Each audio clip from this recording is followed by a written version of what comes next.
All right, Ashley, how are you? Pretty good. That's the intro you get. That's perfect.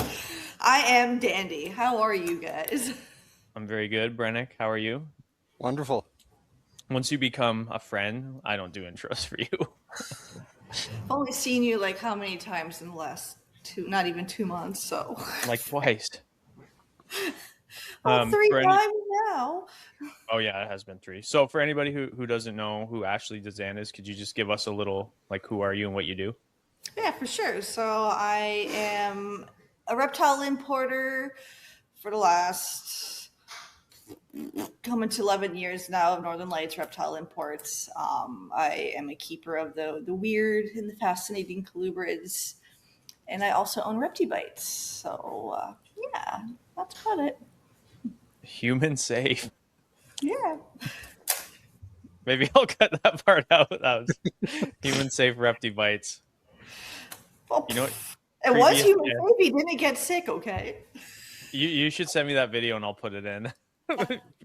Previous guest Cody eating a Repti bite during a drunken party we had. Here, Cody, what are you about to do? Whatever. I'm gonna eat. I got this. I already took it.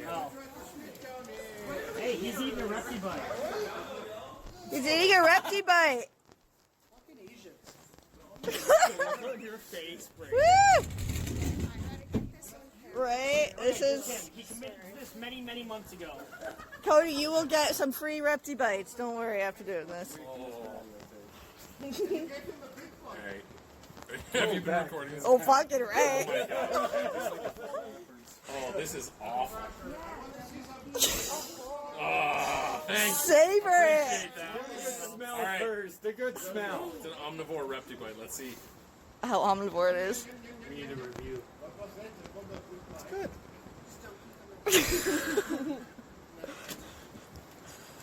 I think it's more of a mental thing. I think so too. Are you going in for a second bite? I thought about it, but it was unpleasant. Do it. It's not I'm that not bad. doing the whole thing. It's not that bad, clearly. What does it taste like? I think the second piece in him. Like awful vegetables. That one just tastes. Hey, at least it's the veggie tasted. Awful. That's awesome. Gross. Good job. That was Yeah. awesome. That So was what are great. these weird colubrids that you're talking about that you keep? So a lot of things I've always worked with would be like various different mangrove snake species, speckled racers. I used to breed once upon a time like false water cobras. I currently work with thrassops, and we have spilotes here. And I have my Chinese false cobra, pseudoxenodon, and that's my bread and butter of my whole one I have right now. I used to have a lot more, but there was an incident way back when. So I just have my one lone girl and getting a lot more soon, and that's my heart genus to work with. Yeah, those things are cool. Well, I told I think I told Bree because we had Bree on a few weeks ago that the first time we went to your house and you took out the Chinese false cobra, Kayla, my fiance, was like terrified of it because she had never seen a snake in person that hooded. And so for us who knew what it was like, whatever, it's a cool snake, right? And Yeah. but we saw this bright red hood and she was like, what the fuck? Like, Everything screams dangerous because it's colorful, right? yeah, exactly. And she was telling me after, she was like, she literally said basically what you just said. Like it screamed that it was like a dangerous animal. Like, Yeah. and it's cool that like, I kind of like getting her like input on that kind of stuff too, because she's outside of it. So whereas we don't kind of even sometimes notice stuff like that, That's really cool, actually. she sees a collection like yours and is like, whoa, like this is weird, like this is different. And because my collection is so laid back because it's all garter snakes, and to hear her be just an outsider, like not that she's an outsider, but you know what I mean, Yeah, yeah. perceive Outside something like perspective. that is Yeah. like is really cool to hear. And I mean that thing was pretty spooky. But you also took some photos of it outside recently, and I showed her, and she was like, I like this better, like this is really nice. Right. I'll She have to went snatch those. feral outside. Oh my I god. believe it. She Yeah. was out for blood. So you're getting a bunch more of those? Yeah, so apparently there's approximately 25 of that subspecies coming in Nice. because Xenodon macrops actually is broken down into 3 different subspecies, which most people don't realize that. It's a really complicated, weird genus. So we got 25-ish of those coming in. Probably going to keep between 10 to 15, acclimate the remaining, move them to appropriate homes, and cross fingers I could actually get them captive bred. My current female is probably the longest lived, or at least documented, pseudoxenon in captivity right now. You think that once, so all things go well, you produce the species. Do you think that after that hurdle, everything is kind of going to be like smooth sailing? Do you think it's just the fact that they're not being captive bred that makes them so difficult? No, No no, way. no. I wish that was the Yeah. case, but definitely is not. They're definitely the easier within the genus. Like even within the known subspecies and pseudoxenon species in general, they're the easiest one that has ever been in captivity. But people still, you're getting maybe 8 months on average out of one for most people. Yeah. And do you think it's a husbandry thing or diet? Both. Yeah. There's a few factors at play with them. So I don't know if you want me to deep dive into this too much. Yeah, Here. go ahead. Okay, I'll have Please. pictures of them up and stuff too. And Yeah, for sure. So pseudoxenodon, you have within the area anyway. There's pseudoxenodon bambusicola, pseudoxenodon carlschmidti, and pseudoxenodon macrops. Those are the 3 most common ones. There are a few others, but that's just what you often see in captivity. There's pseudoxenodon inornata, but that's non-existent. I tried them once; they didn't even make the shipping to me. So, and they weren't very pseudoxenodon either. Weird. I don't know. Anyway, so macrops is broken down into 3 subspecies. You have Fukiensis, you have Sinensis, and you have the dominant macrops. So the one I have is Sinensis. They're much smaller, they're more colorful, more ornamental. You get them in yellows, you get them in reds, greens, blacks, browns, like grays. Like they come in this huge variety of color. And in turn, because of that, they're the most sought after, but they're only found in they're more like locality based subspecies in this case. The problem with them, mostly, this is probably going to change soon, and I hope it does, but forever today is the way they were transported from capture to their destination, because they have to go to Hong Kong and then they have to go to whatever, Europe, North America, wherever they're going. It's a really long travel for them. Like you're looking at maybe, depending on who you're dealing with, anywhere from like 5 to 7 days of transit.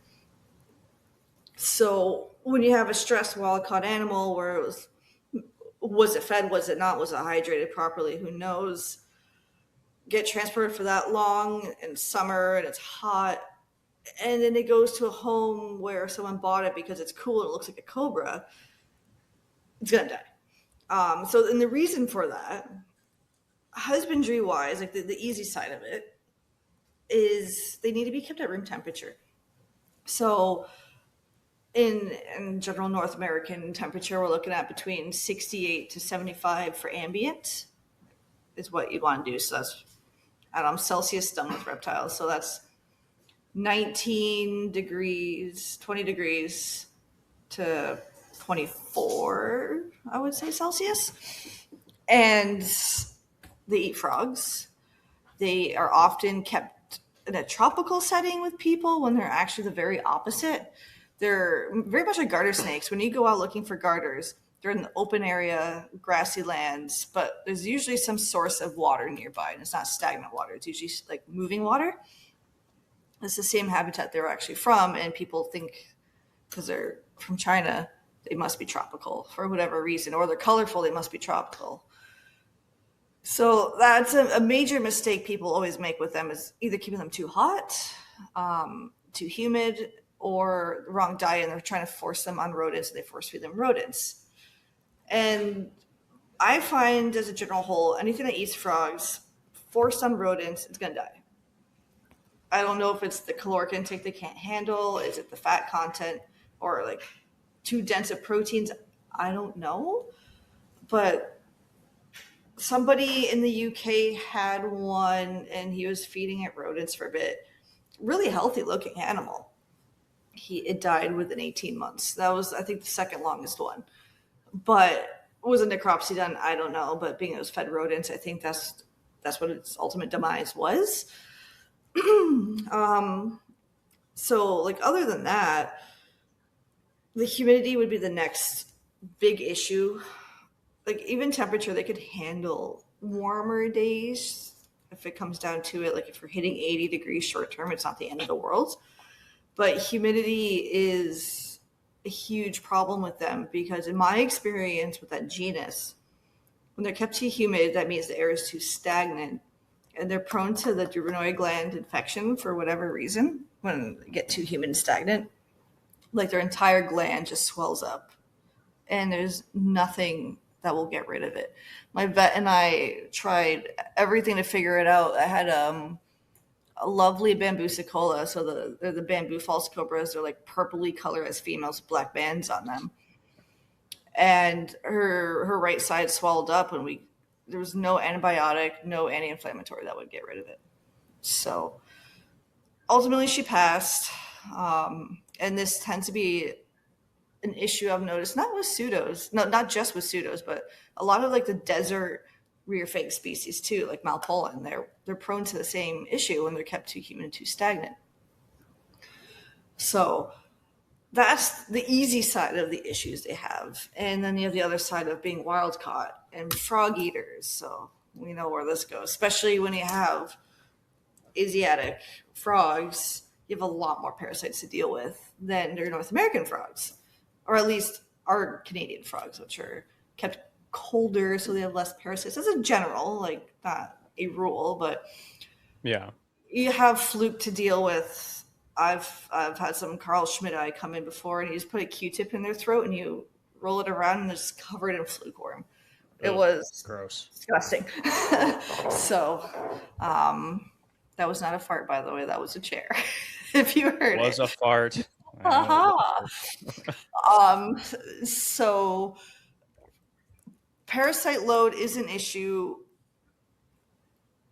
but so that's a funny one. Like I know parasites are a problem and I understand the fear and the reasons behind it, but I have come to learn if you treat for parasites immediately, you kill them because they're just already so stressed, right? They're dehydrated, they're underweight, and if you treat them, they're going to die. That's a for sure thing.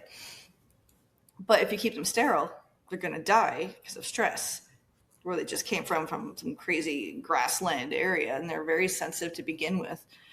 So, like, what I used to do is I would have like temporary naturalistic setups for them, get them fed, get their weight up like steadily, and then I'd slowly begin treating them. First, I would do praziquantel, which is good for tapeworm and fluke, and then I would move to panicure and then flagell, just for general deworming and stuff like that, and then just go from there, but very cautiously, just because I know they're not related to garters apparently, but we know like they're pretty sensitive to medication, so I just kind of treat them the same way just in case.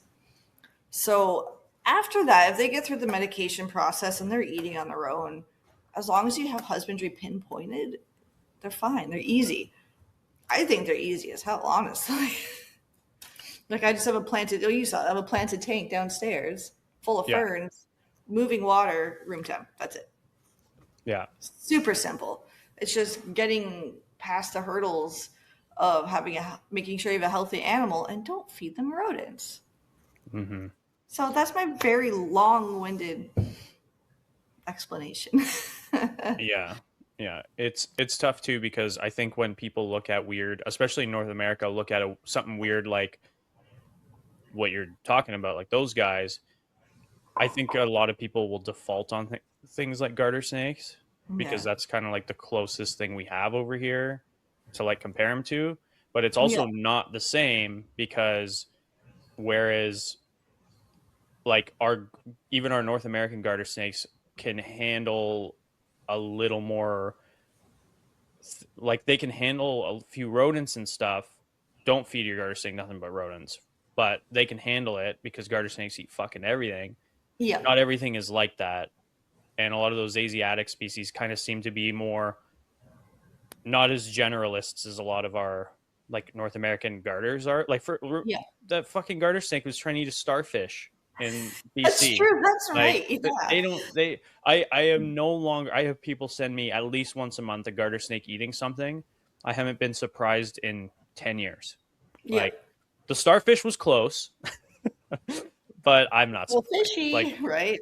they eat fucking everything. Yeah. Everything in moderation, but I don't think those guys are like that. Am I wrong? Correct. They're very picky, and I've actually learned the hard way that a lot of the times they won't even touch North American frogs. Oh, nice. Okay, they're picky. So I make them suck it up, and if I have to force feed them frogs for a bit, then so be it.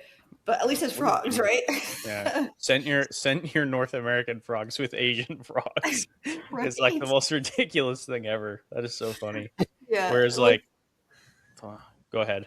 I have like that Indonesian shipment coming up, and I was talking to Chris Applin yesterday, and I'm like, I need feeder frogs. I'm like, I Mhm. have too many of these things coming, please. So, just in case they're giving me trouble. So, yeah.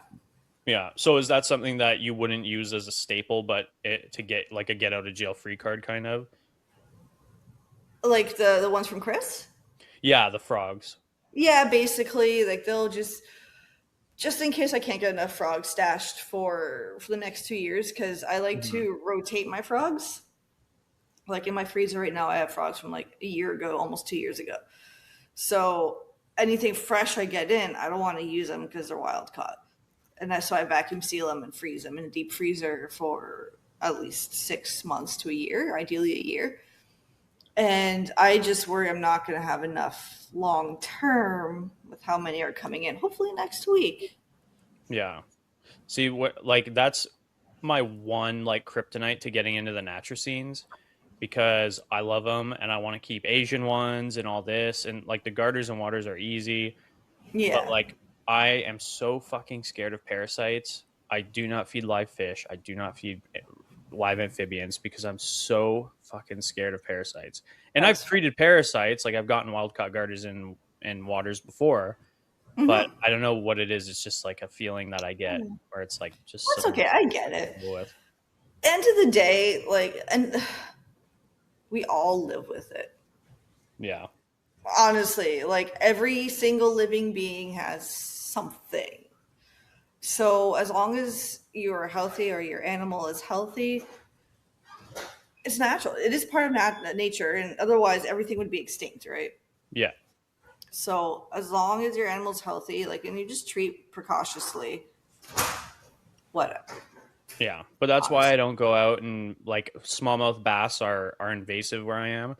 Yeah. Like it would be so easy for me to go and catch 1,000 baby smallmouth bass, Yeah. but and it would they're thymidase free, pretty sure, Yeah. and it's just like I'm like, yeah, but they have worms, and I'm scared of worms.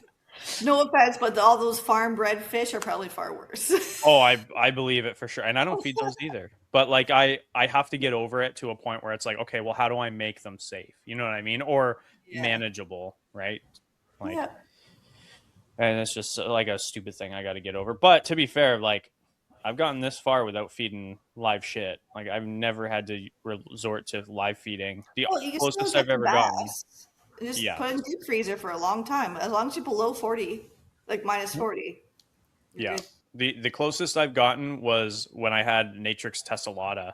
I had to feed a frozen platy once, and then he was fine. He was good to eat whatever right after that. I had to feed one frozen platy, and then he was fine. And then, oh fuck, what was I going to say? Oh, my workaround too is I've been thinking about breeding axolotls.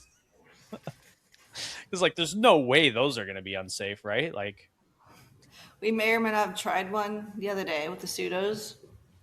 not interested. No. If you had your Natrix still, I bet they would. Oh yeah, I don't know where those went.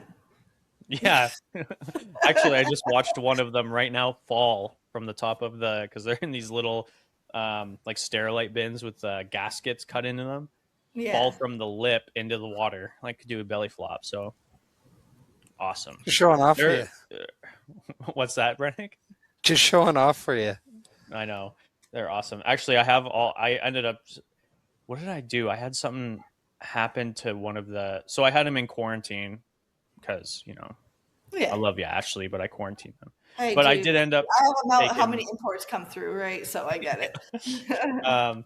but everybody's doing so good. Like I got the Atritus from you too, the Santa Cruz garter, and he's like such a little rascal, such a little asshole, and he's like fucking eating everything. That even the little male that I got from you, the little Yeah. male Natrix, he's like eating awesome too. Like, you know what I started doing with them?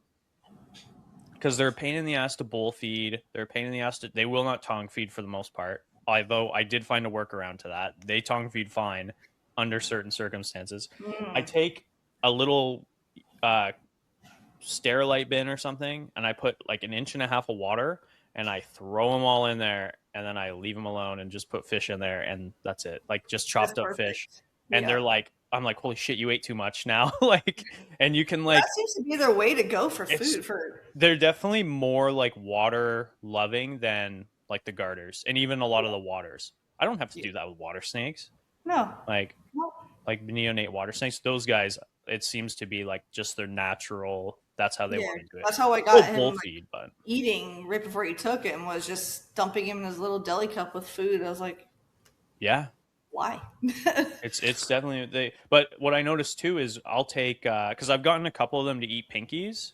Not often. I fed the two females one a couple times, and if I put them in the water and then I make them chase it, they'll take the pinky, but they got to chase it like around a few, like do a couple laps. It's pretty cool. They chase pretty quick in the water. It's funny, but yeah. Anyway, whatever. So we're talking about some like diet stuff, and you messaged me the other day and said we should talk about diet. You want to talk a little bit about diet? We should absolutely. Because you're definitely more like, I know how to get away with safe diet, like for my stuff, because I'm a little bitch who doesn't want to like feed anything that scares me. That's okay though. But you've like been able to have success with some pretty weird diets, and of course you're doing the Reptibites and stuff. I guess I don't know how to start this specific topic aside from just like. Well, let's start with garter snakes. They're a pretty popular diet issue snake. Yeah, that is a good point. Like garter snakes are growing in popularity, but the captive care was getting better, and I think it's getting worse now. Yeah, so I agree. It's not even just Canada, man. Like U.S. too, and yeah. I say this with love to people that feed this way because I know they do it because they love their animal, but you got to stop power feeding them rodents because you will have a dead snake. And I can tell with every photo that's posted which one's a heavy rodent eater. Yeah, garter snakes they get pretty easy to tell when they got a little muffin top. They get that like basset hound, saggy, whatever eyeball thing, like. Yeah, and the big thick neck that doesn't like their neck taper's pretty sharp, and I've definitely noticed too where it's not been like that. And but as easy as it is to feed rodents, and you know what? To be honest with you, when I first started like breeding garter snakes on like kind of a decent scale, I was feeding probably like maybe 75% rodents back then, like for the most part. And like not even just like little rodents. Like I was feeding like mice and stuff, like adult mice to my big girls. And now like, you know, obviously since that I was probably 11, 12, 13 back then. And then now that I've gotten older and I've been keeping longer, my rodent for my garters specifically has gone down to, I don't know, like I feed rodents maybe once a month at most. And even then it's usually like I'll feed like some pinkies that somebody doesn't eat. Like Um, No, it's fine though. Like occasionally, it's not a big deal. Yeah. Well, I think that's what people need to realize is like I wanted to hammer earlier. Like garter snakes will eat fucking anything, but that can be their downfall too. Is they will eat anything. Like Just like people will eat anything, but look at the half the population out there, you know? yeah, exactly. And like even like I showed you before, my Nerodia take unscented quail. I didn't have to scent them. I take out a little day old quail, and they're like, yeah, fuck, I'll eat it, whatever. Like they'll eat anything. But if I were to feed nothing but quail and rodents, I mean, have you seen Jay's water snake? Like that, she didn't do it to that thing, but that thing is fucking Yeah. fat. That was rough. That was rough. Yeah, But yeah, it just absolutely. goes to show, like, incomplete diets, not knowing what you're feeding, even if it's not rodents, is a problem. And people need to research more about their animal. Like, garter snakes are easy to keep, yes, but it goes far beyond that. Like, you got to look at where garter snakes come from. They either have earthworms, fish, or frogs in their general vicinity, which, go figure, what's their main three dietary needs? Fish, frogs, and earthworms, right?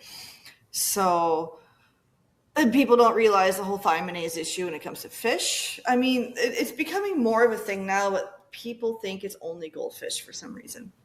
Yeah, But obviously, it goes far beyond that. And even to a point where different species within the same genus of fish can have thiaminase and some don't. So, and anyone that's listening that doesn't know, thiaminase blocks B. It's a general vitamin B complex, if I recall, or yeah. B12. It's B12. Yeah, it's for sure B12, but I want to say just because it is a vitamin B complex, it probably does a little bit more damage to other ones too. Yeah, So it prohibits the production of thiamine, and which essentially causes neurological issues and wobbly movements. It makes your snake move around like a ribbon, like a little streamer going like this, because they can't control their movements. They can't control any of their nervous system, and you could run into seizures and ultimately death at that point because they can't control themselves. So it's a problem, and I think people are too afraid to look into this stuff, and rodents get put back into the main diet because it's too hard to figure out and work with. But even it's a tough one because a lot of people feed, you do too, like sliced up fish, right? Like yeah, salmon fillets or trout fillets or whatever it may be, and it works. But it's at the end of the day, if you don't provide whole prey on the regular, it doesn't work. And we've seen this recently with a few animals that are being sold, that you can't just feed fillets and worms. yeah, They're yeah. they're missing It's so much. yeah. There's a lot more to it. I mean, variety is key. Only goes so much when your variety is filler. I think. Yes. And so like for example, 3 years ago, yeah, about 3 years ago, I switched over to those frozen silver sides, the San Francisco Bay brand, which are kind of hit or miss with people from what I hear, like over the last They're 10 known to be years. pretty persistent with the same species, though. Yeah, like I hear a lot of people say, "Oh, my garter turned their or my water turned their nose up to him, doesn't like him." Oh, weird. Yeah, I hear that a lot, like a Weird. lot, a lot. If you look it up, like silver sides in like any of the garter groups, you'll see that come up over and over. I've never had that ever, Yeah. ever. I've all of them switched, no problem. All mine are little piggies though. Like once they're established, they'll fucking eat anything. Like I don't know how I've had to pull shit skins out of these stupid things' mouths. Like because they're like, yeah, whatever. I'll eat it. But Yeah. it's That's so odd. like I mean, they're a little expensive, but it's a whole fish. And You have your my organ you and know what my everything. favorite thing ever is when I thaw out because I'll just break off a big chunk and thaw it out because if Yeah. I have too many, I've got the caiman that'll eat them, or even the tokays will take them, Yeah. or the frogs, right? The African bullfrog or the fucking Pac-Mans. Sometimes when you thaw out a big chunk of those San Francisco Sally Silversides, whatever the hell they're called, you will get a baby Silverside And I've seen those before. I And those, yeah. I celebrate. I'm like, oh my god, who gets a whole fish that's a little guy? And I have Yeah. to go and pick which of my little guys gets a whole fish, and it's like Yeah. the best. Getting to watch them eat a whole fish, it's so exciting. I wish I could buy a flat pack where it's just all, and you probably can in the States, but like Okay. all little fucking fish would be so Yeah. awesome. Would be great. No, I do have to say to anyone again listening, silver sides generally are not safe. Just Yeah. that one species that brand sells is safe. Yeah. There's a couple. I'll link a website too where you can look. Yeah, that'd be actually a good idea. And one thing I'm really peeved about, so I forget the Latin name of the particularly safe one, but you have pond smelt. Now again, most smelt is actually not safe, but you have pond smelt that is also sometimes known as lake smelt, but most lake smelt as a common name are not good. But they interchange depending what's on the package in terms of the Latin name.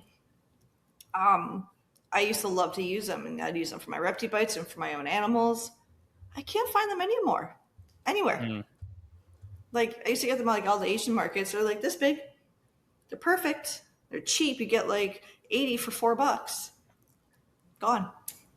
Yeah. Yeah, it's weird, eh? Like Within the last 3 months, couldn't find them here. When I went to Toronto last week, couldn't find any there either. I was like, okay, that's weird. yeah. That's really weird. Toronto doesn't have them. So I have to find another worthwhile fish. Yeah, and that's tough because like now the other thing too is there's depending on how you're feeding, there are people who feed fish with thiaminase successfully, Yes, but there's a trick to that. but you have to be very, very careful, like because you got to think too, like so a perfect example is like if you're looking at wild snakes, for example, in Hamilton, where I'm from, northern water snakes didn't disappear, but there was a couple spots where they almost completely disappeared. Mm-hmm. And then when the round gobies started like really like populating and really blowing up, all of the water snakes all of a sudden boomed. And now there's places that didn't have water snakes that are now full of big fucking water snakes, and That's I go check them awesome. out every time. And every time I've caught a big female and they've regurgitated, which unfortunately happens sometimes when you're catching big water snakes, Yeah. I've never seen not a goby in its stomach. It's always gobies, Sense. but I'm pretty sure round gobies have thiaminase. Yeah, I'm not sure what round gobies, but I know a lot do. But there's the trick to that. There's several things. You got UVB, which helps production of all your little vitamins to get past the thiaminase issue. Not completely, but a little bit. But their diet is so diverse that they're not eating the same thing over and over and over and over and over again, causing buildup, right? So it comes out of their bloodstream eventually, and more or less are fine. It's the consistency of eating the thiaminase. That's the issue. But nobody should practice that in captivity because you don't know. No, not unless you have like mentorship experience. Like you have to be very careful. I was wrong. The round gobies have remarkably low thiaminase activity. So Oh, that's good. talking out But my still, ass. the point stays though, because a snake's not going to be like, oh, this fish has thiaminase. Yeah, exactly. You They know? will eat a fish that has thiaminase, and they Yeah. do, right? Like They it definitely happens all do the time. with them. So And I mean, it's also cool because there's a bunch of studies about even like smallmouth bass populations returning because of round gobies. That's neither here nor there. It's just something cool that I've been reading That is about pretty cool. recently. you know, they're cute as shit, man. I love They them. are cute. They are cute.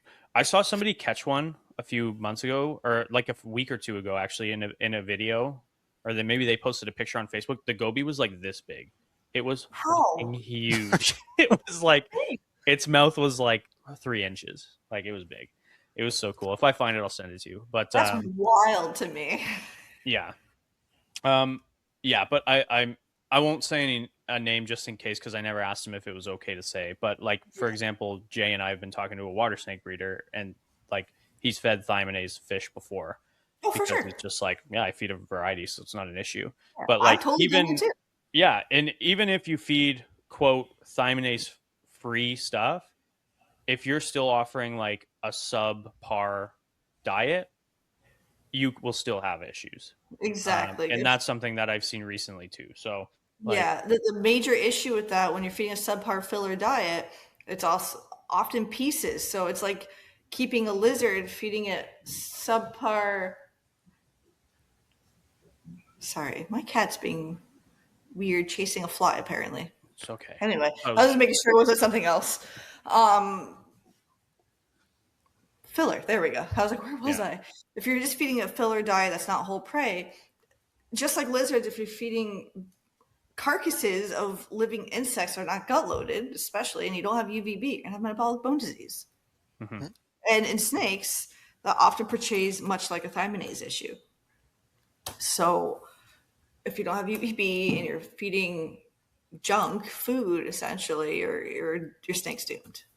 Yeah, you know what I've heard recently too? I've kind of been weaning. So I do have some filler foods that I'll use. I Yeah. incorporate chicken hearts into my diets occasionally.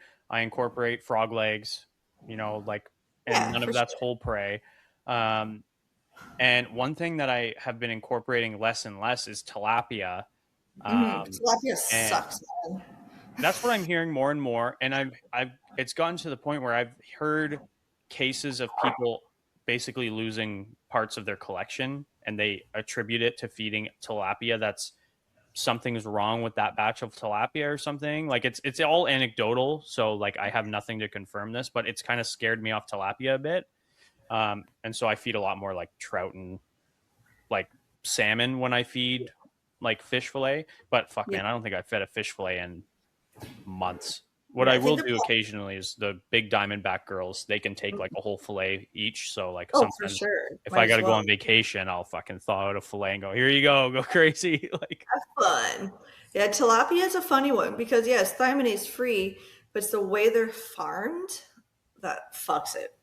yeah. Like they're garbage eaters essentially, and they have no nutrients, like minimal. They do, but Mhm. it's very minimal, and they're just sickly, not great fish. Like even when you go to the markets and you see them live in the tanks, like there is like 50 in a tiny, tiny tank, and you have all that stress going through. And I don't know if fish have it or not, or if they have something similar. But like like crocodilians and a lot of other animals, they have lactic acid buildup of Oh stress, yeah. right? Mhm. And that's going to cause muscle degeneration. Do fish have something similar? I don't know if that's just specific to certain animals or not, but like I know with a lot of like mammalian foods, if you stress it out before you butcher it, their meats become really dark purple instead of a lighter red color.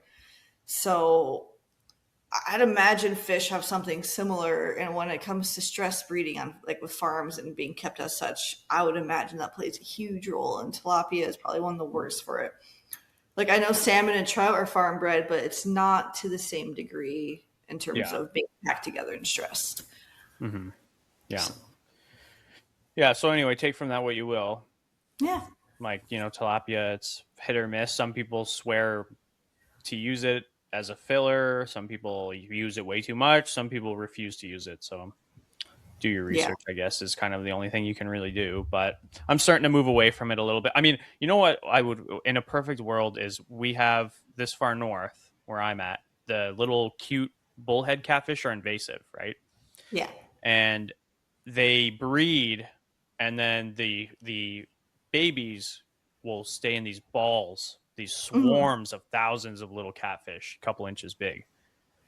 And I'm like, I would love to just collect like 10,000 of them in a day and freeze Mhm. them and feed them, but they have thymidase? And I'm like, oh my God, like all of the like easy options I always look up and I'm like, oh, here we go. Like the only one I can So think of is the bass.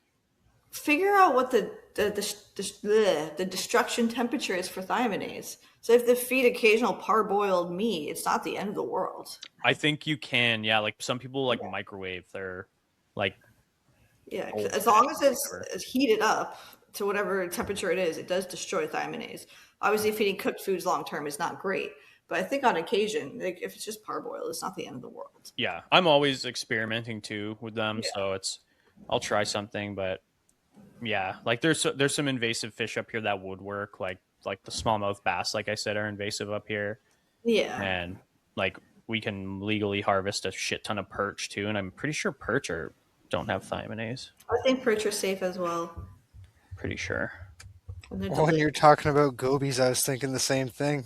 Might as well just go scoop a bunch and throw them in the freezer.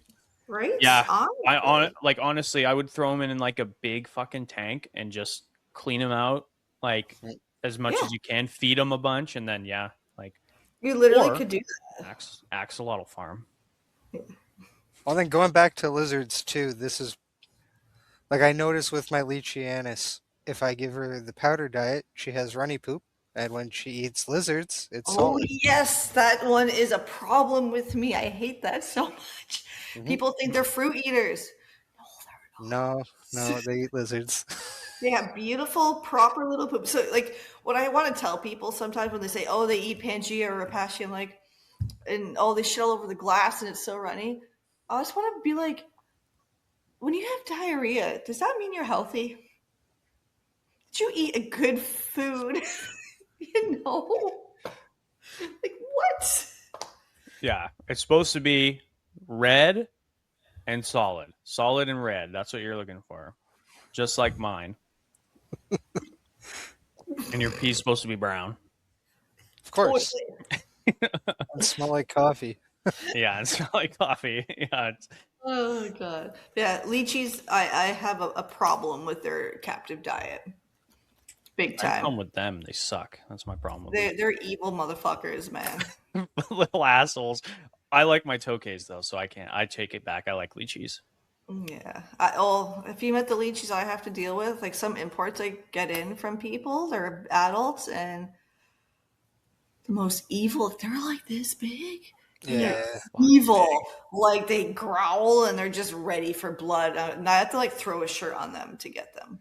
they sound like the Gretsch too. I love it. Yeah. Yeah.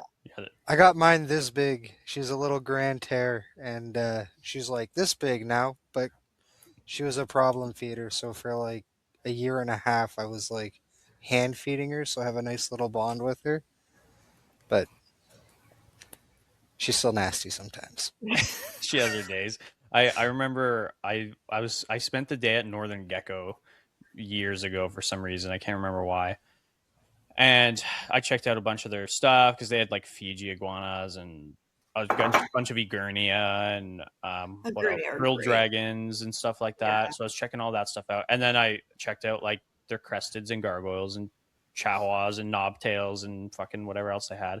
And then I remember the lychee room just being like, oh, get me the fuck out of here. Like these things are all assholes. Yeah, he has a really cool like mist lizard species. I'll give him that. Like, Oh yeah, he does have different ones. Super The Egernia were set up really nice. So were I think while I was there, I set up a frilled dragon enclosure, so that was pretty fun.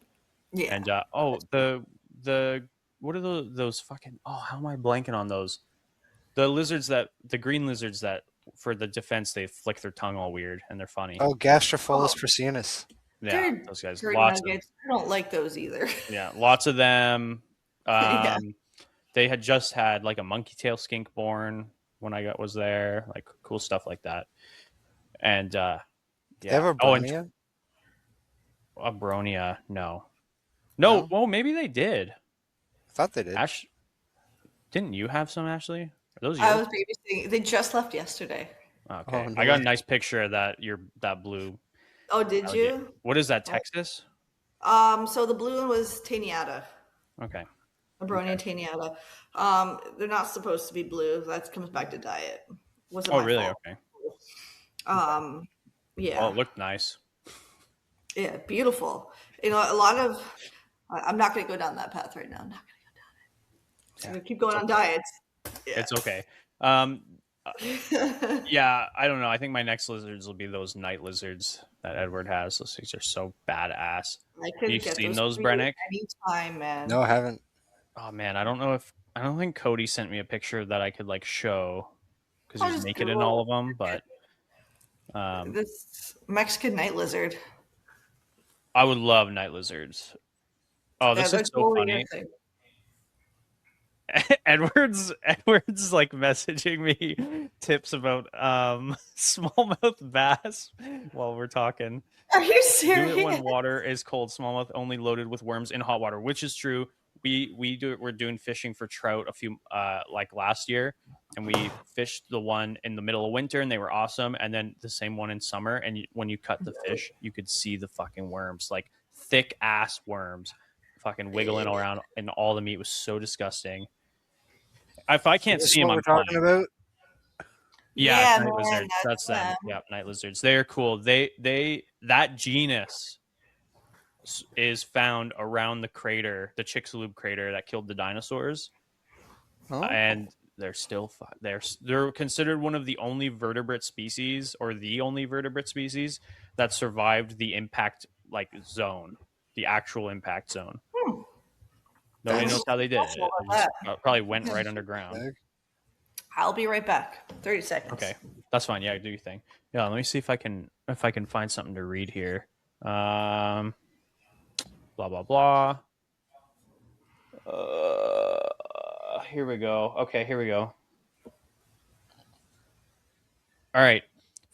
Phylogenetic evidence has found that the crown group Xanthosuids are uniquely ancient, with oh my god, Cercosaura having diverged from the other two genera. Okay, so it's not the same genus, but they diverged from the same genera. During the mid-Cretaceous, a reconstructed biogeography of the night lizards suggests that the Caribbean and Gulf of Mexico region was the ancestral home of the group, and that they have continuously inhabited the region since the Cretaceous. The region's immediate proximity to the impact site of the Chicxulub meteor, which is the one that killed the dinosaurs, makes night lizards unique among extant, which means existing, tetrapods, as the only tetrapod crown group clade known to have inhabited the region at the time of the impact and still survived the Cretaceous Paleogene extinction event till today. The early night lizards are assumed to have been highly specialized and possessed low litter / clutch sizes, contrasting with blah, blah, blah, blah, blah, blah. Yeah, so they were able to survive because they had not a lot of babies, whatever that means. I don't know. You'd think the opposite, but Me, but yeah. sure, whatever. But I ever since I read that, I actually heard it on a podcast, and then like it was literally like 2 days later, Edward posted, or you posted that Edward had some or something. I can't remember. And then was the first time I ever talked to Edward. I was like, these things are fucking cool. Like, and I think I sent him like a link or something about the fact that I remember this day. Yeah, you were talking to him about that. Yeah. I love it. Edward's got good taste. Edward's got good taste in lizards. We like the same monitor lizards, the same little lizards, we like rhabdophis, the keelback snakes. I'm sure there's other stuff too, I but guess it's giant garter snakes, yeah.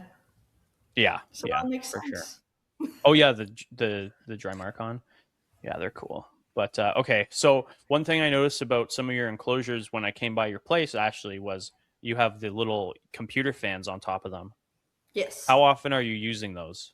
24/7.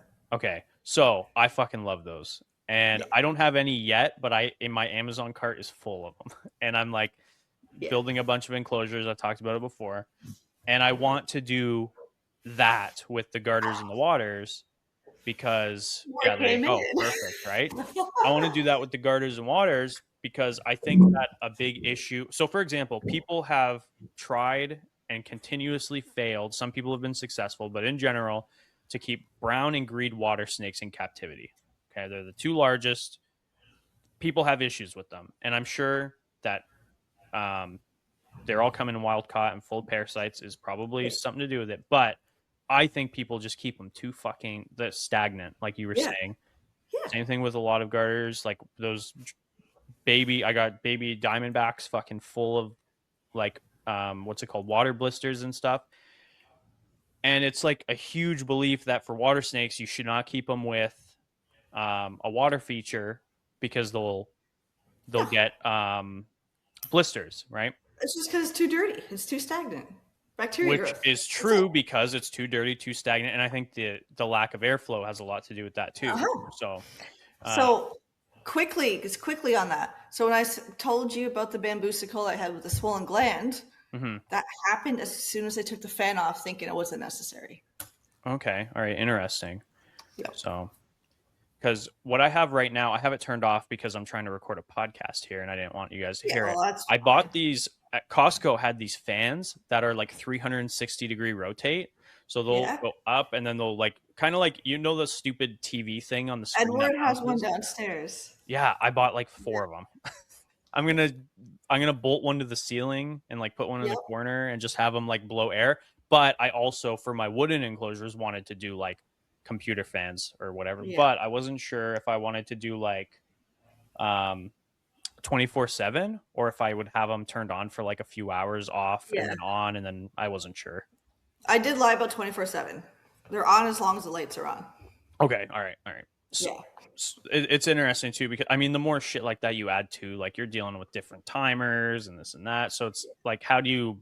That's why I messaged you a few months ago too, and was like, I might just do like sponge filter, like for water Yeah. filter, because it's so easy, right? Like it's so Yeah. fucking easy.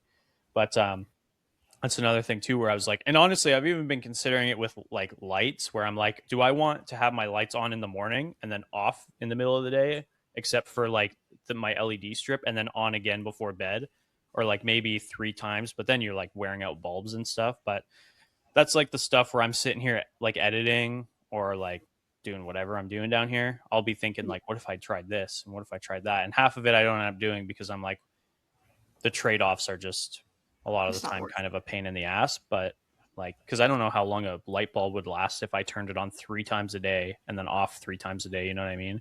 Yeah. Like, I mean, it comes down to what kind of light.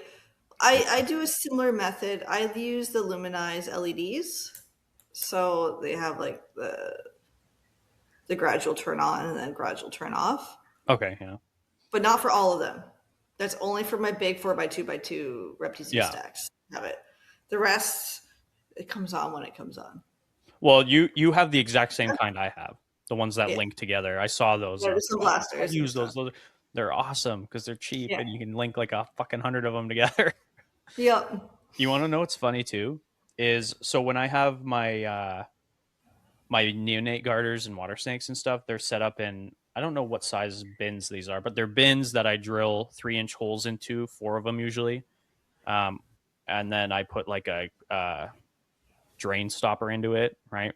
Mhm. And then because I can't really put overhead heat in those because they're so small, I have them on a rack with those LED light strips. And Oh, the that's light strips perfect for get heat. warm. They get warm and they'll sit on there, right? Like they'll sit on there for the belly heat. So I don't Yeah. like belly heat, but for that, I mean, what can I do, right? Yeah, well, my import room, I have it set up similarly. So, like, I have a bunch of 4x2x1s. They're all stacked, but they have a channel in the top of each layer that I can Mhm. stick like a Sunblaster or T5 through, or an LED, and the heat from that heats up the next cage, and then heats up the next cage, and so it's like a belly heat for each level from the lights below it. Yeah, it's easy. Yeah. I guess Brennick, you don't have to deal with a lot of shit like that because you don't really keep smaller colubrids, do you?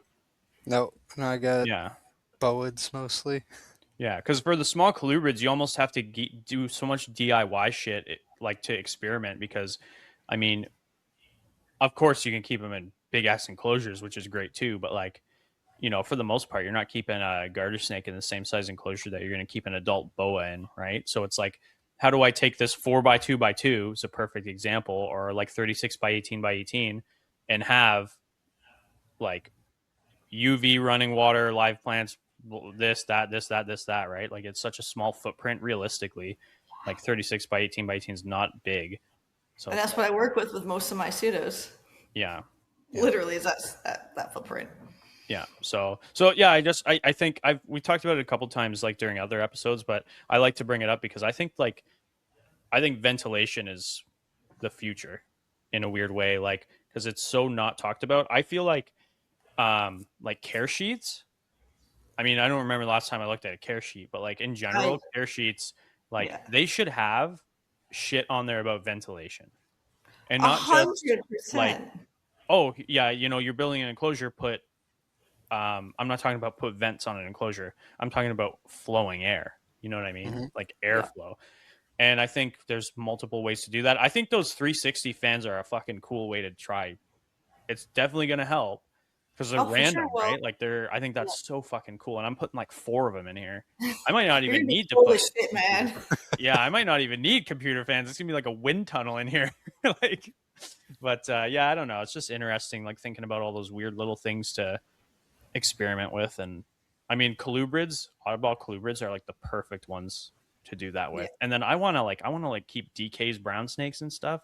That's even Heck yeah. smaller footprint. Like, how the fuck am I going to do all that with those guys? And yeah, it's exciting to think about. But anyway, so Microhabitats, Ben, man, they're pretty cool. yeah, Mhm. I was looking at them. You sent me that thing, and I was looking at them, and then I was like, maybe I'll just build them. And then I'm like, oh, maybe I'll buy them. And then I just go back and forth. You know what I mean?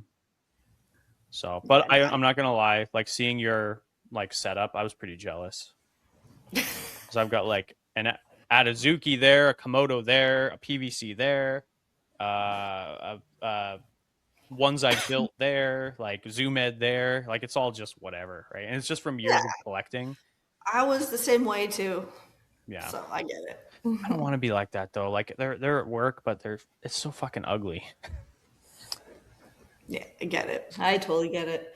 We got some of those new Exoterra, whatever they're Oh, called. yeah. The What are those called? Oh, Those they are got cool. like the curved edges on them. Yeah, those are I cool. thought they looked so dumb in pictures, but once, because they're the upgrades for the Bolin's pythons, once the other two left the other day, because they needed to be upgraded, and we got two of the 24 1818s. You know what? They look pretty cool once you have them set up Pro? properly. It's not the Pro Terrarium, is it? No, after that one, it's not. I don't know. Hmm. They're the knockdown ones. I'm gonna go to their website. I did see those. Those looked kind of cool. Yeah, like I was literally like, man, that's so dumb looking, blah blah blah. And then I'm like, oh no, no, it's pretty cool actually. It is pretty. Question for you: Hmm. Was it sick having the Bolin's pythons, or are they just kind of? Um, so we ended up keeping two. It is a customer back out, and Edward was just like, you know what, we might as well just keep them because whatever. And I had to babysit two to go to the States. I was terrified at first, honest to God. But the key, you know, it was so easy keeping them.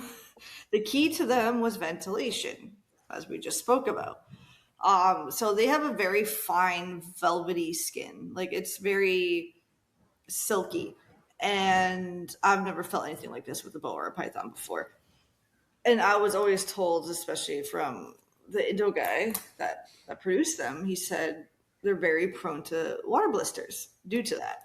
So stagnancy will cause problems. And Bolins don't heal well from it compared to other species. So what I did was have fans on them for the most part. I took the fans off about a month before before they left, but for the most part they had fans on them. And I just sprayed them once a day. And then once I took the fans off, I just sprayed them once every other day because you just don't want their substrate to be wet. Mm-hmm. That's the most important thing because if they're sitting on the substrate and it's wet and you don't have airflow, bacteria is just going to grow on that, and then it'll cause infection, and then you'll have problems.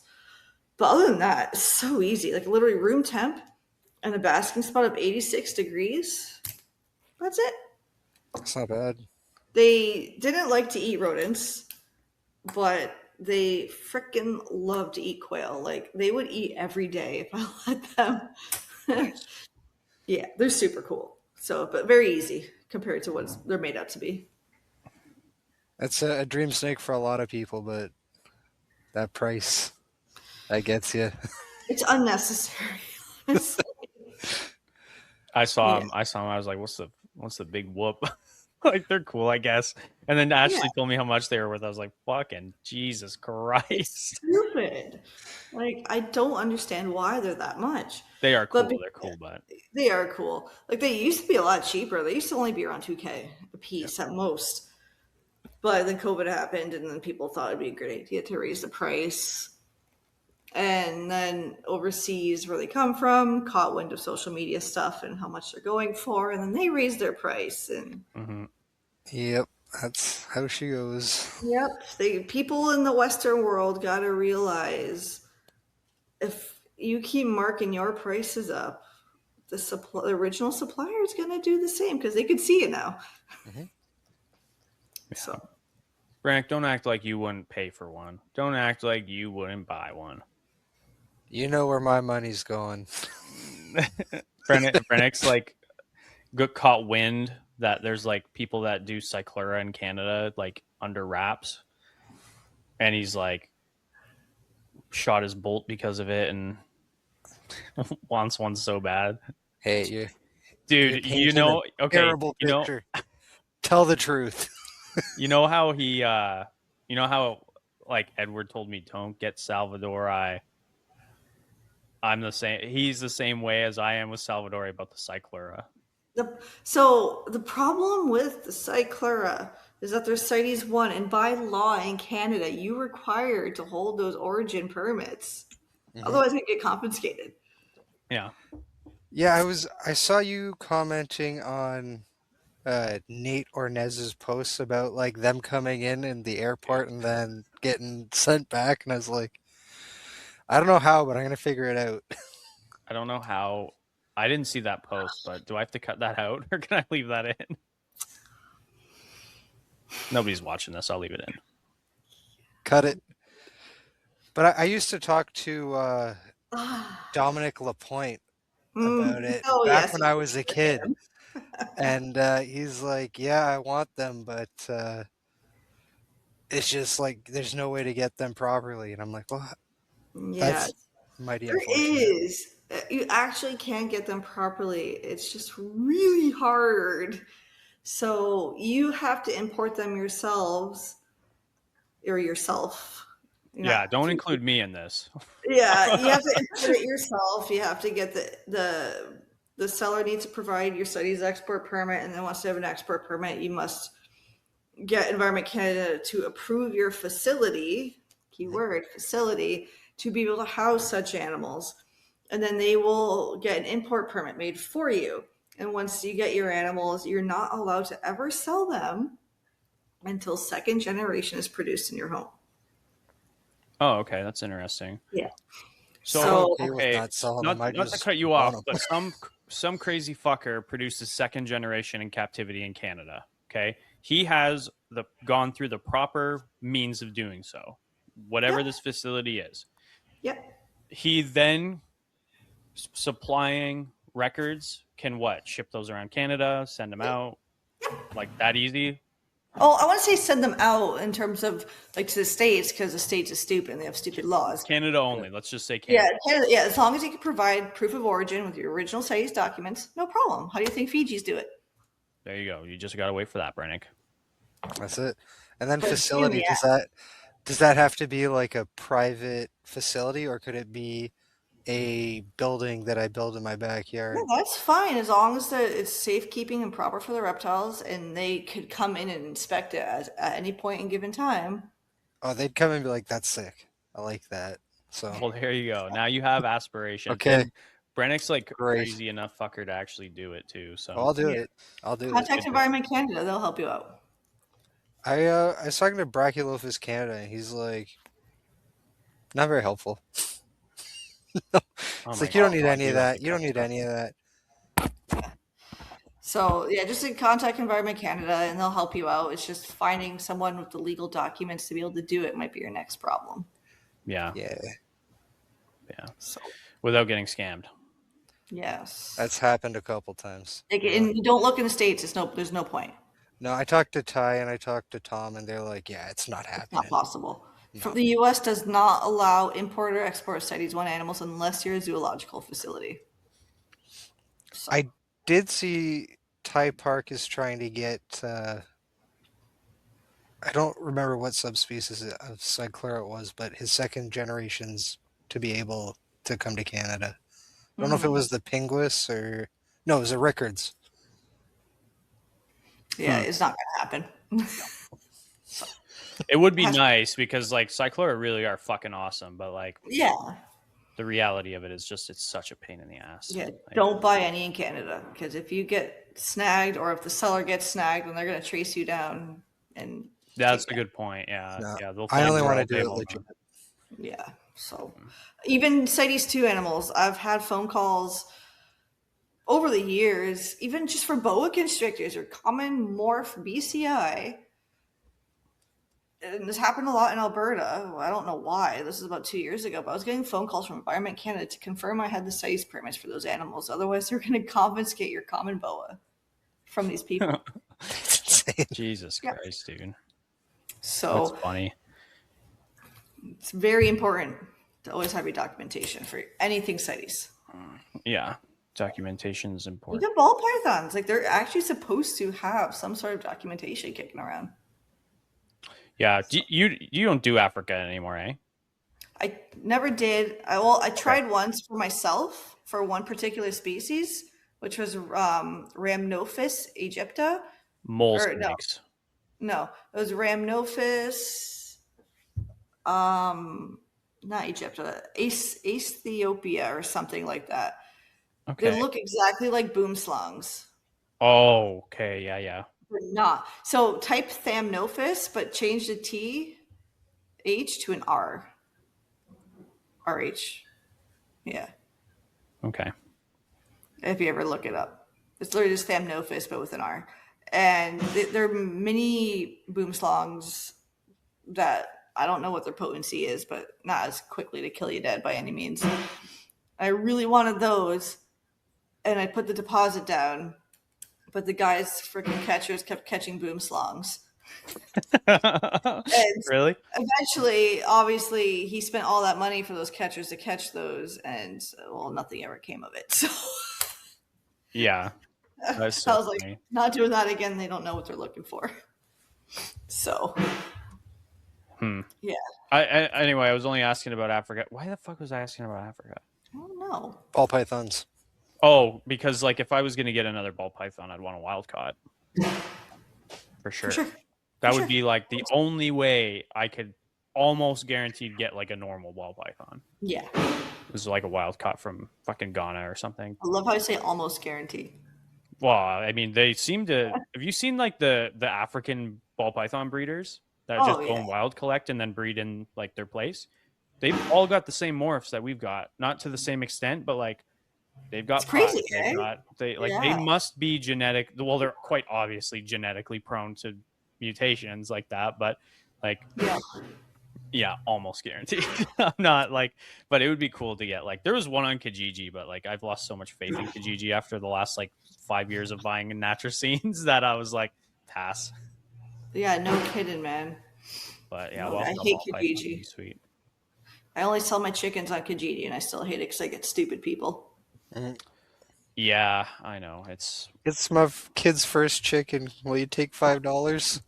Well, like what I have are freaking micro chickens, and I my most recent ad, I sold a pair, and it was $90 for a pair, 50 for a single rooster.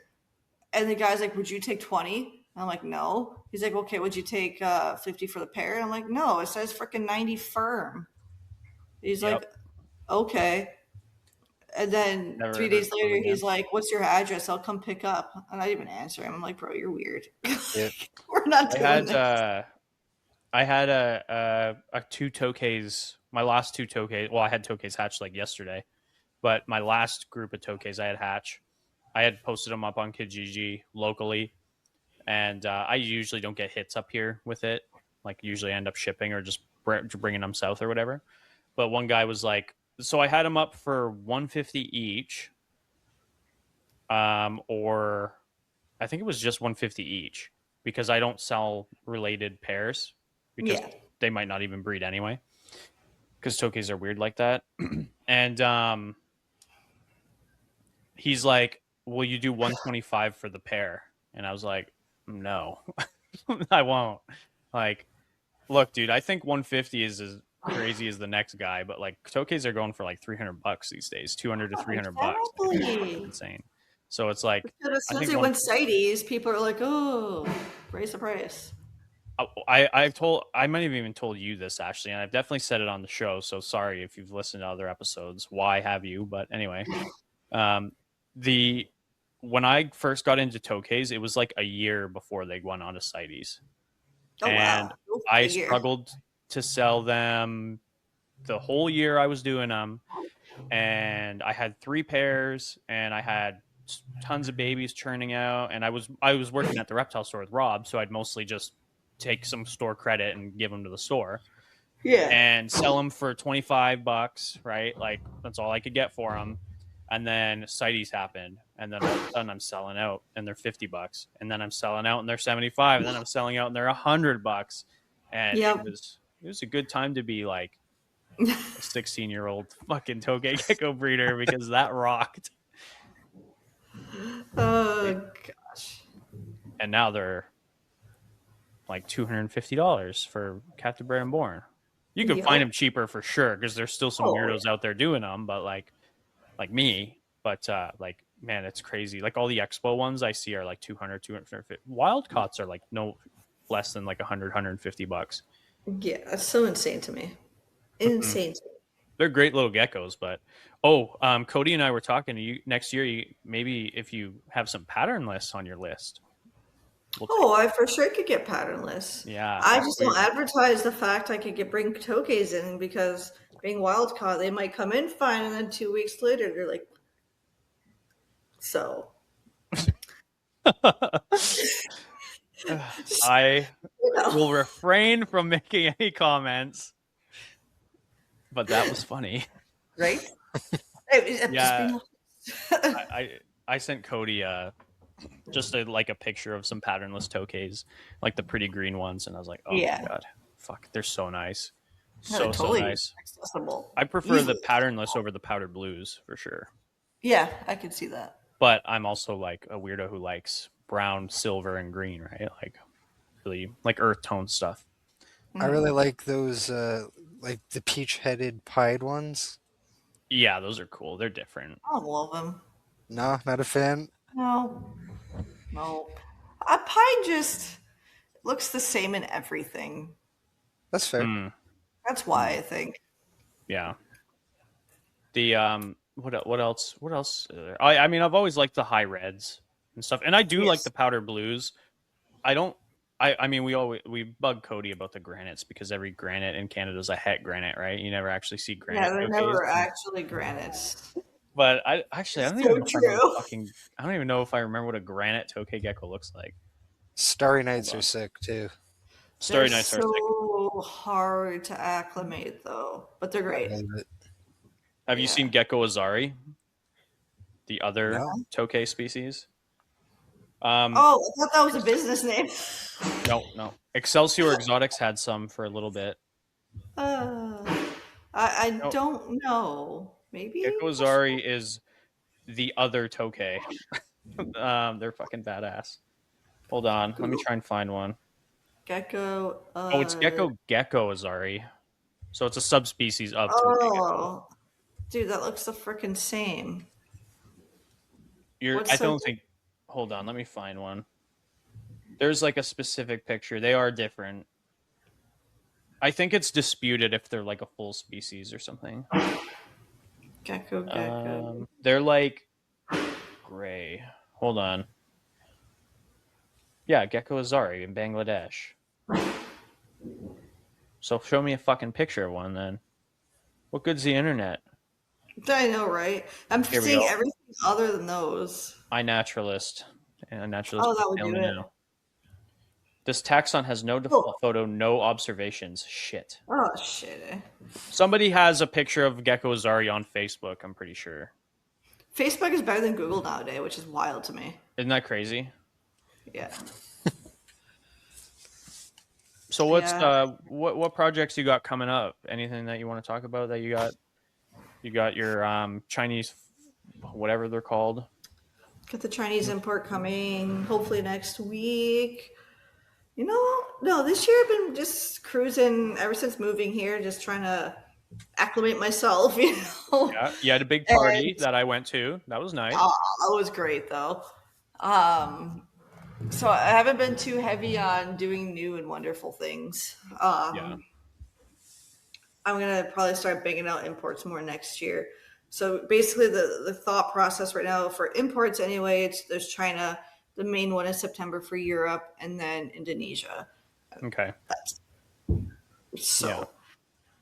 don't want to go too crazy.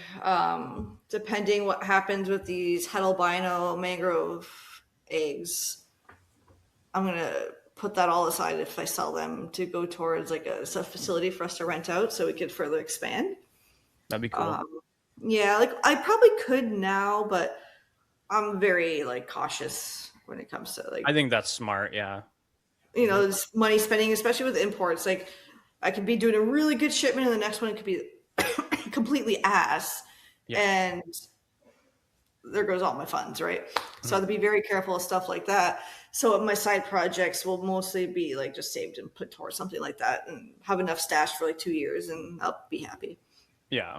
And so like, let's say you did that and you got a building, would that be just for imports, or would you move your personal projects into there as well? Probably personal projects, I think. Like he was thinking more import things, but I only keep the imports here for anywhere from like 3 to 7 days. Yeah. So, and they need that's more true. TLC, depending if it's wild caught or not. So it makes more sense to keep them here in that case and keep all the breeding projects in bigger, nicer setups at a facility.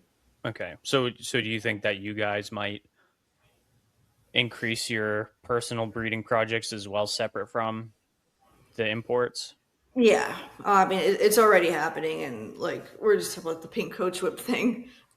We need to build cages to get the space for them. So If you start breeding pink coach whips, I will never let you fucking live it down. I know, right? And we gotta make it come true. Like all these I rumors know. float around, right? Reptile Report is gonna milk you dry. They're gonna more. But now I could say, instead of screaming on their posts, "Do not contact me," I could be like, "Yes, contact me. Contact me. I have more." Yeah. Yeah. It will never look like that photo, but Kayla, is there a story behind that specific snake? no, not really, because it just came from a girl that kept it, and she found it on the road thinking it was DOR, and whatever. Like I guess probably was Hicks, had some minor injuries. She kept it for a few years, and then she was sending it off to Europe, and I just was the middleman. I took a Okay. picture of Okay. it. Wow. Maybe That's it was sunburnt. Had a sunburn. Maybe. It just I needed will aloe say, vera. it didn't have a forked tongue. It was a Ew. stub. Oh It no. was a stub tongue. That's So freaky. funny. Do you know if it's alive still? As of, I haven't checked in on it, but as of 2 years ago, it was. Okay, that's good. Yeah, so it was a beautiful animal. I will give it Oh that. yeah, that's an incredible snake. I wonder if it was like, I wonder if that was like and it was clearly an individual that was like insane, but I wonder if there was some locality involved in it. Some people theorize it might be a subspecies hybrid, if that counts as a hybrid. Oh, okay. Not for sure. So like the coach whips we're getting would be one half of the hybrid, and then other one thought it might be like Testaceus for the other half. Okay. But who knows? Because it's wild caught. We don't know, right? But that look has been found before, just in passing, though, in terms of just like, oh, this is a pretty snake, or whatever. Take a picture. Well, that's exciting to hear about. Like you guys getting into more of your own personal stuff. Cuban boas? You guys gonna do Cuban boas? No, I could get them in for you. Okay, next year. There's a guy in Czech Republic that breeds them, so I'll get some Cubans next year. Yeah, I have no interest in keeping Cubans. Too big. I do. I do. They do get fucking big. And then I was talking to Jesse when we were at your place about it, and he was like, I think it was Jesse, or maybe it was Cody. They were just basically making fun of me because I don't like the Jamaicans as much. It's like, I like Jamaicans, but you know what it is? Kayla makes fun of me for this too. If a species comes from Cuba, I immediately love it. I love Cuban wildlife. Love. Interesting. That's okay though. Yeah. I don't know why. I have a book back here specifically about. Check this out: the herpetology of Cuba. Let's share. Because I'm in the same boat. Or Brennick. This is where you get left out, buddy. The venomous Yes. snakes of China. It has all of the rear fang Chinese species, Yours which I is love. bigger every than single mine. one. Yeah, I got the big one. And Edward can translate it for you. Nah, it's English, but it's pretty sweet. Yeah, So, I got love that it. because I was going to Cuba and I was like, I gotta do my research, figure out what's there. And you know what I was most excited to try and find? Oh, this is What? not true. I was most excited for Cuban boas and Cuban night owls because those are my favorite. Yeah. But occasionally, Nerodia clarki make it to Cuba. How? They cross Oh, the I guess ocean just floating around. Yeah. over from Florida over. So I was like, holy fuck, could you imagine if I found a water snake in Cuba? That would be cool. That'd be cool. Yeah, that was the first reptile book I ever bought. Most of the stuff here actually came from somebody who was offloading their collection of reptile books for like $100, and I got Oh, like wow. 4 big moving boxes full of reptile books, and I Was it gave Scotty? half of them away because they were doubles. Yeah. I don't know who it was, but Oh. I think it was like I was like 16 when I got them all, and there's some good ones in there too, like this guy's like a classic that everybody says everybody should Oh have. my god, I You like that? remember that. You like Yeah. that? Now, what's funny is my dad used to be a reptile keeper, right? Not Yeah. like extensively, but he had like a berm and a ball and shit like that. And he had a reptile book that I ended up getting in that like group of reptile books. And I think it's this one, this book, Non-Venomous Snakes. And there's a picture in it, I'm pretty sure it was this one, of a snake they call the Daman, Dhaman, which I'm pretty sure is Pitus mucosa. I could be wrong, but I Yeah, think that that's what sounds it ended right, up to be being. honest. But it's like it's like bright white in the book. Like it's like a leucistic animal or something. So, Mucosa probably have one of the most diverse looks in terms of morphs for the genus Batius. Okay. And then It's one right of them there. happens to be white. You can't really see it. Bring I'll it send you a closer. picture. I'll send you a picture after too, but can you see that? That even that blur does look like Mucosa. Yeah. So here, let's see what it says here. Oh, here we go. Daman. Yeah, it says mucosas. It says Oh, there you go. Pius Mucosa. mucosas. Whatever. Daman. Same shit, different story. That's cool. Anyway. Yeah. Yeah. So, all right, Reptibites. What's up with that? Reptibites. Oh golly. Yes, I love Reptibites. I hate making it, but I love using it. Yeah. So Reptibites is basically what your snake needs to eat and blended together and formed into a mold. So it all started with me keeping Coronis scurrilus, which is the fire snake or the red machete snake that comes out of South America. And true to my nature, strict frog eater. However, this monstrosity was almost 8 feet long. And that's a lot of frogs. Yeah. Like, to compare, if I had the option to feed it to her, she'd eat 3 large adult American bullfrogs. My God. I can't do that, right? There's just no feasible way to feed that to her, and frog eaters need to eat frequently because how quickly they digest, and they have a very fast metabolism. So I had to figure out a way to balance her frog diet with caloric needs. And it took me about a year to properly get a formulation together. But in this case, I made a frog reptibite, like a sausage. That's blending whole frog legs, and whole ground chicken together and forming it. And I chose chicken because that's the least fatty protein I could use. That's probably the closest to frog as a white meat. And you still have the bones, you have the organs and everything. And that could balance the caloric needs of, let's say, a bunch of frogs. It's not as dense as it would be for a rodent, but whatever, it balances. And it was great. It worked perfectly for her. I'd feed her 4 of them at a time, but it worked, whatever. So, and she lived her life with me until old age for sure, because she started getting cataracts and everything. And would sell them to people that had, they had hog nose, and like, hey, I want to put my hog nose more on a frog diet, and it just kind of expanded from there. And this goes back to our whole diet conversation earlier.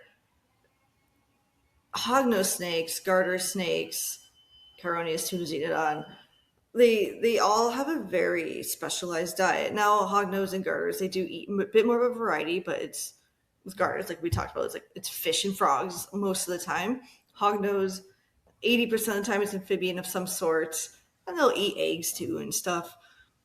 But both of those two species are so prone to obesity and captivity because of the rodent diet. It's convenient. But they live such short lives. They have issues with breeding. Like hognose are probably the most prone snake to egg binding. Like 50% of the time, you'll see hognose having binding issues with eggs. And I'm a firm believer that's because of several factors.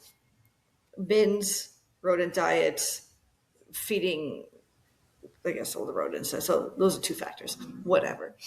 And because of that, they get so fat. And you see people gloating online that their 1.5-year-old old freaking hognose went from 27 grams to 430. Mm-hmm. And it's like, bro, that's not something to brag about.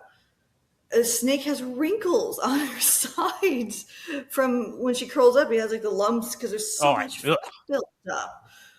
And they live very short lives, and garter snakes live very short lives on rodent diets too. So Reptibites offers a safe alternative of the natural diet that way. Now, there is chicken in it, but over 50% of the meat that's in there, the protein, is either, if it's fish formula, it's going to be fish. It's actually mostly fish in that case.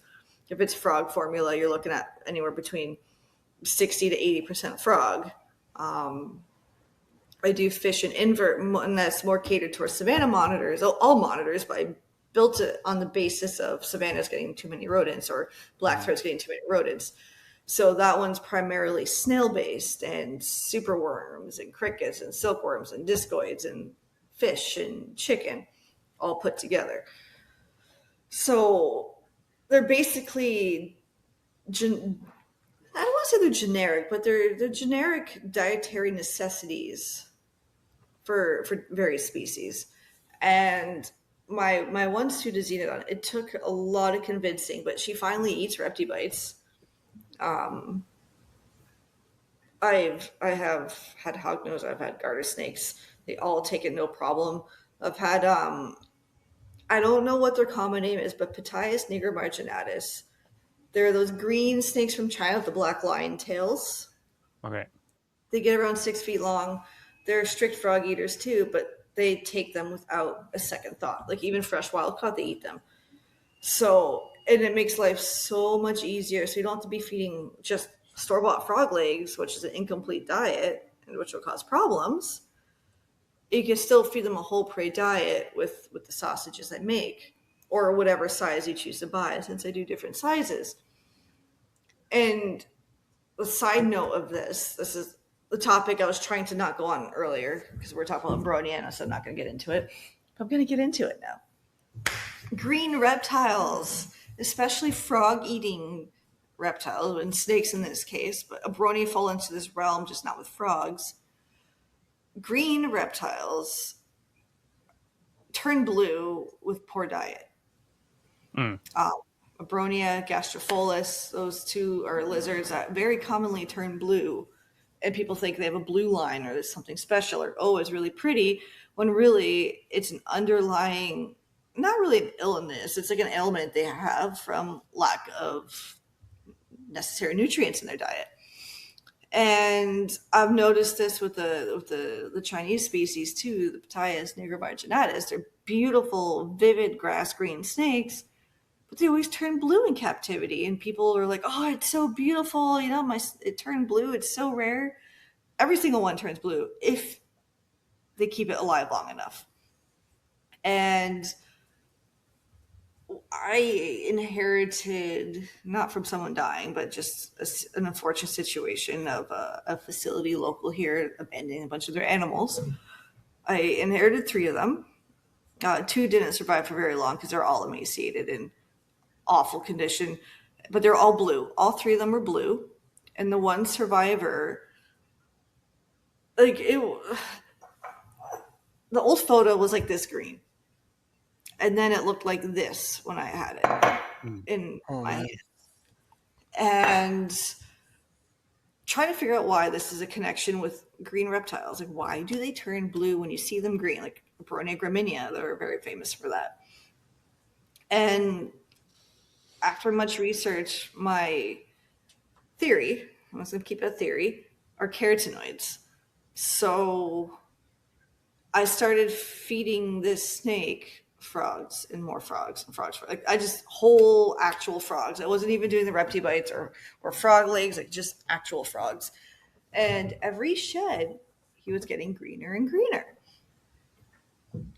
So I'm trying to figure out what frogs have to do with this. So the Abronia and gastrophilus are known to turn blue because of lack of carotenoids in their diet.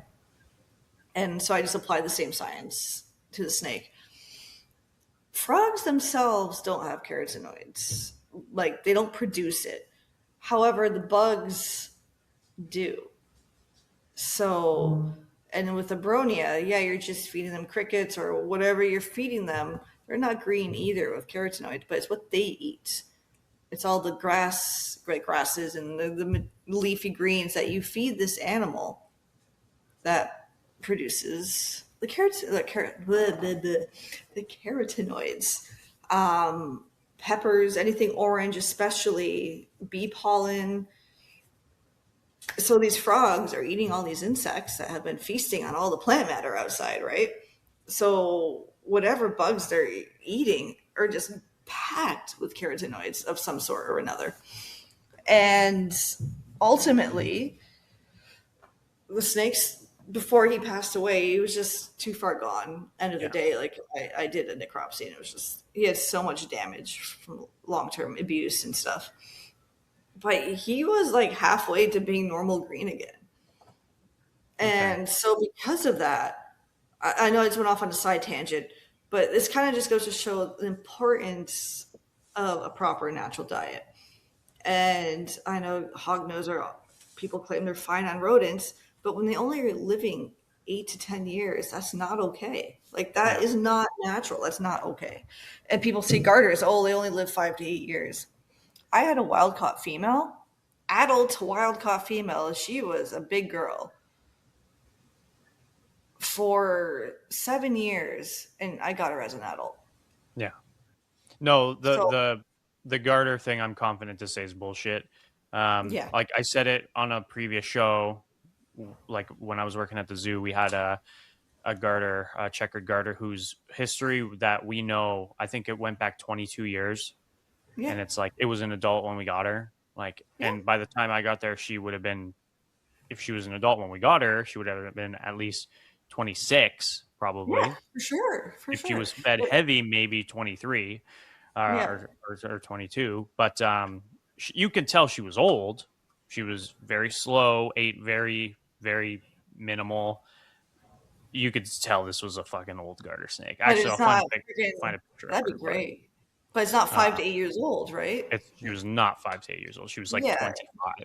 And this comes down to the diet because they're fed so hard, so fast.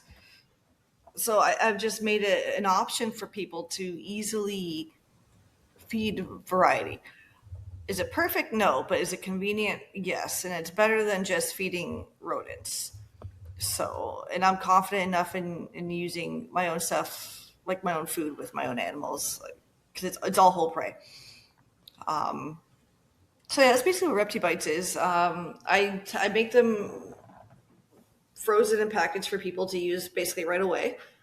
I've recently dove into freeze drying the same formula so people could make it themselves. They don't have to pay the freeze, like the frozen shipping costs, because that's obviously overnight, like FedEx, and it's heavy and it's expensive that way. Mm-hmm. So my freeze dried version, it can just ship as normal mail. It's a lot cheaper. The only slight, very, very minor inconvenience side of it is if you have a very picky frog eater, the smell isn't quite the same anymore with the freeze dry. because it kind of gets rid of the enzymes a little bit when you freeze dry. But it still works. Do you think that affects nutritional value to like a Like maybe a 2% of your nutritional value disappears. Okay, gotcha. Yeah, So not it much at all. doesn't. Yeah, it doesn't do anything. All freeze drying does is take out the moisture. Okay. So at that point, it's whatever. So it works pretty well. I've had no animals turn their nose up yet to the frog one that eat the frog formula. So I would call it success. And for the common captive population of reptiles, most of them are not going to be weird, finicky pseudoxanodon anyway. That's just a me issue. Yeah. So any reptile is going to accept it for the most part, if it's a hognose or a garter or whatever.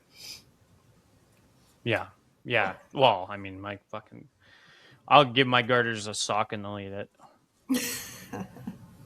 I'm just trying to find this this zoo photo. This is from old Braden archives, so I've got to go back quite a ways to find it. But it's worth finding, as this thing was crazy. Oh, for sure. But yeah, I mean, I'm actually a little bit ashamed to admit that I haven't used Reptibites yet. I know.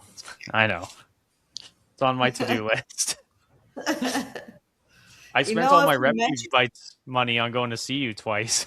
That's fine. And if you just said something when you're here, I would have given you something. I know. I honestly didn't even fucking think I totally would have. I thought about it too, but I totally did. Which is annoying because I watched a human eat a Reptibite. So did I tell you about that, Brennick? No, you didn't. But Cody ate a Reptibite, and he didn't even puke through the night. I was like, I had to have a talk with him. I was like, dude, you cannot puke in this Airbnb. and he didn't. He did not puke. He was fine. It's like, don't worry, I got this. He ate the omnivore one, which was the safest of the bunch, since it's mostly greens anyway. But I found the photo. Nice. So I will share my screen, and then I will probably include this. I'll save the photo right now so that I can include it in the episode. Boink. Because I do not want to share this. Here we go.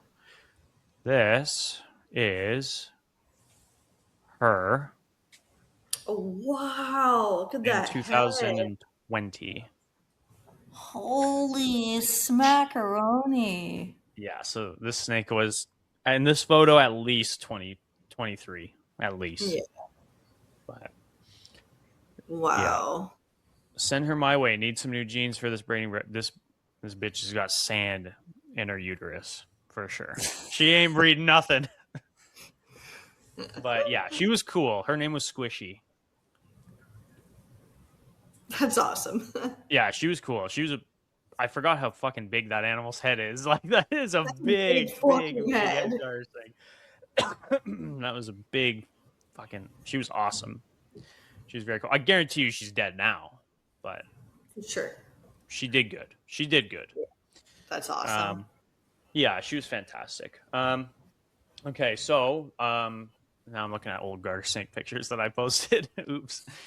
But where are we at? 142. Okay, I think we did pretty good. Is there anything you want to touch on before we sign off here? No, pretty good. I think we actually talked about a lot of important stuff.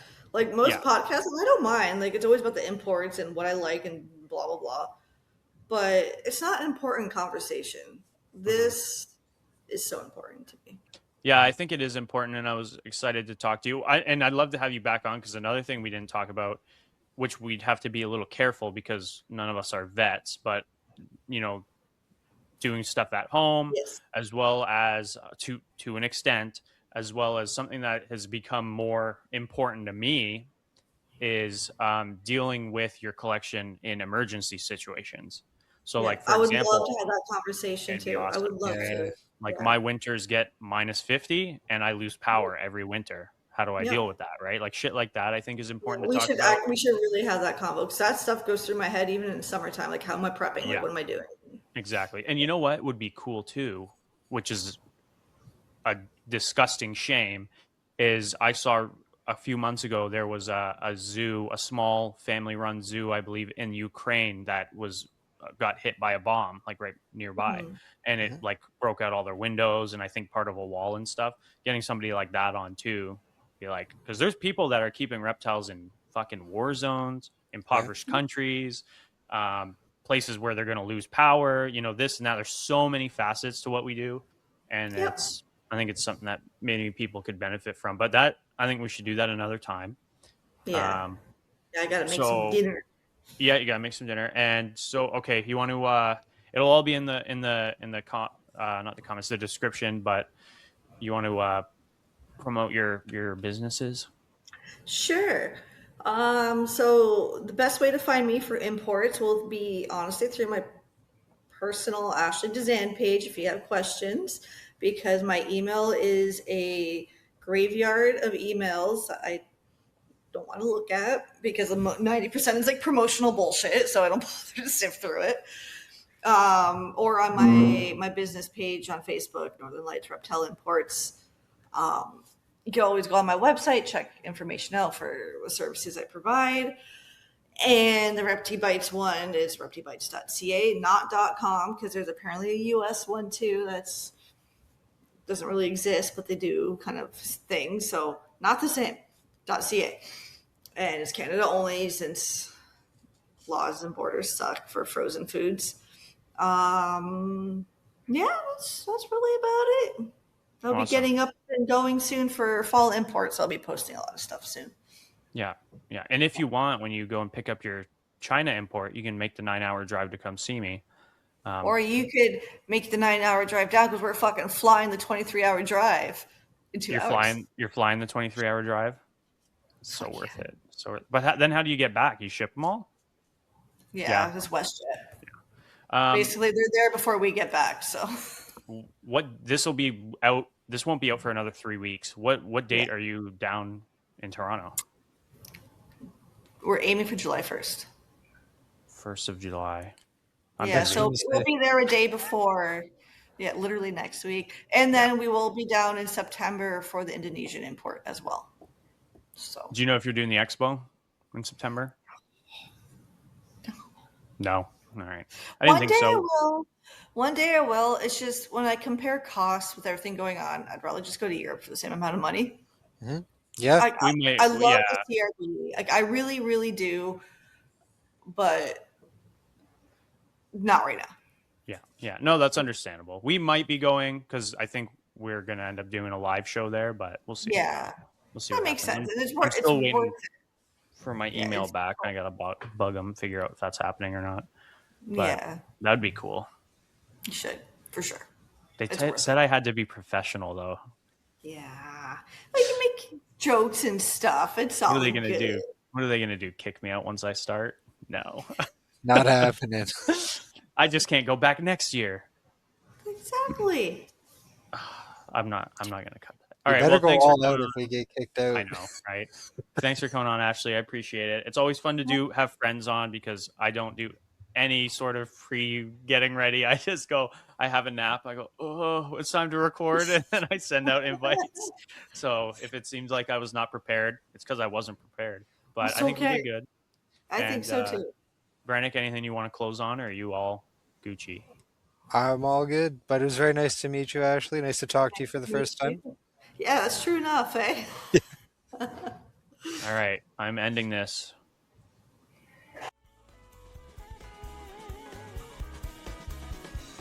Thank you for tuning in to Creature Crossing. Please check the description for social media links, Patreon, and more. Feel free to subscribe and leave us a review. The song used for our intro and our outro is called The Snake Eater's Palace, Outer Heaven by Audio Mocha, Anime Vivi, and Endless Repeat, which we found at ocremix.org. Thanks again for listening.